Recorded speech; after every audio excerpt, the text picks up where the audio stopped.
Hi, I'm Tyler with Lowbrow Customs. I wanted to talk to you about a new scholarship that we created in 2018 for the Lincoln Electric Welding School. So we created an endowment, which means that every year, forever, a $1,000 scholarship will be given out to one student in need who's going to attend the Lincoln Welding School. Lowbrow is located just outside of Cleveland, Ohio, and Lincoln Electric was founded here in 1895, and the welding school started shortly after in 1917.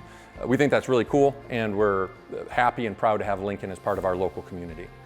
We feel that the Lowbrow Customs Welding School Scholarship is a great way to offer support to the Midwest, make it a better place, and also to support U.S. manufacturing of all sorts. Potentially creating a person that will work to help supply Lowbrow with parts that we have manufactured all over the Midwest and all over the country and world.